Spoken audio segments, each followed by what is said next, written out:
Yo, and welcome back to the John Grave Show. Today, I got some more news articles for you, and surprisingly enough, these come from The Division. And yeah, I'm talking about two articles right now, but the last one is really the major juicy one, like that I kind of want to get into later. So let's start this out proper with talking about The Division 2, which obviously it's now live, and they're talking about the character creator. Now, I'm not gonna click on the video, but basically they do talk about how like that they do give you way more options than what they gave you in the first game, which kind of goes from letting you pick out your nose, your mouth height, your eye spacing, brow depth, and so on and so forth.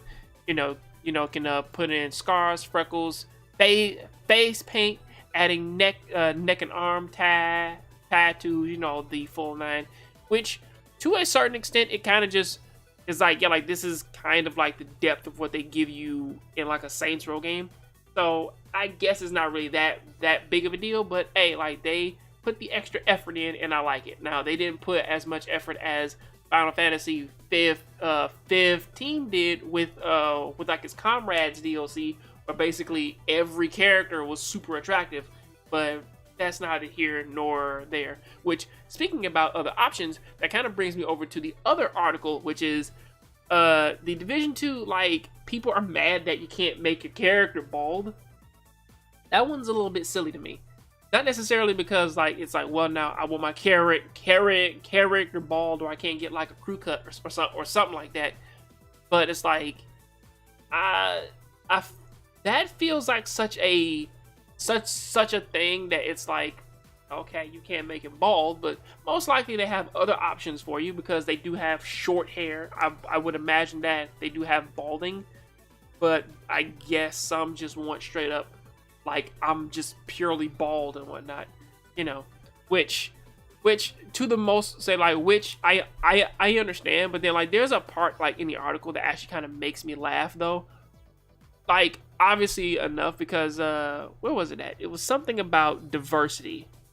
Oh yeah, here it is. I'm not bald myself, but I do believe in representation. I don't like the idea that bald players will not have to rock a beanie or helmet if they want to role play. See, I'm kind of torn on this because, again, I am one of those few players out there who actually, when I do get a character creator, sometimes I actually do care like if the character looks like me, such as in Saints Row 3 or so on and so forth. But other games I don't really care. Like, I can play like the generic character and move on. I mean, like, my character in Final Fantasy 14, my character looks nothing like me. When I play Mass Effect, my character looks nothing like me. Like, honestly, I think I have just a basic shepherd and just play the game. Like, I'm just here to play an RPG game and go. Now, when you start throwing in representation, it starts to feel weird, and it gets to that place that's kind of stopping Far Cry from actually making a good Far Cry game anymore with an interesting protagonist, because they keep trying to, like, give you character creators and not giving the main character enough diversity and depth, like how they did with Jason Brody.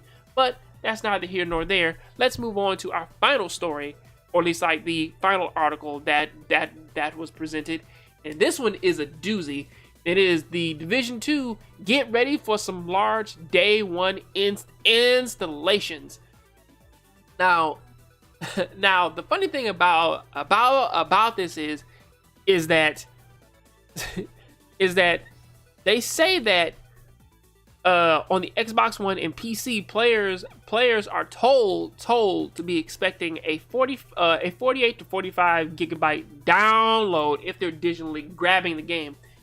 However, if you get this on PlayStation 4, okay, you have to basically wait up until like 88 to 89 gigabytes of cases. Now, getting into this, they do say that it might be because of like that they're putting extra stuff in with the PlayStation 4 version, of them putting in way more knickknacks, doodads, and trying to make everything look perfectly and make it run right.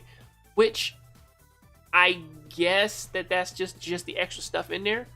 Like it could just be like extra details or whatever. I don't like. I won't know until I purchase the game on Friday. But still, it's like when I look at that, I'm like, wait a second. You mean to tell me that it needs 100 gigabytes for all that? You know, because like it says it right here, like on base, it's also says that players should expect downloads of 50 gigabytes a PC and an Xbox One to 100 gigabytes for the PlayStation 4 users. The only thing that I can really ask about that is literally what are those extra 50 gigabytes other than knickknacks and doodads, which most likely it might just be all of the it might be most of the stuff that's in the golden editions that they're just placing in there too, that you can just purchase and buy and unlock, and they probably perfectly separated the Xbox and the PC DLCs, which that probably could be it, but as far as I know, like they're kind of just leaving that up in the air. But that is where I'm going to leave this off today. Please tell me what you guys think about this down there in the comment section. Please keep watching anime, keep playing video games, and I'll catch you on the next John Grave Show. I'm out.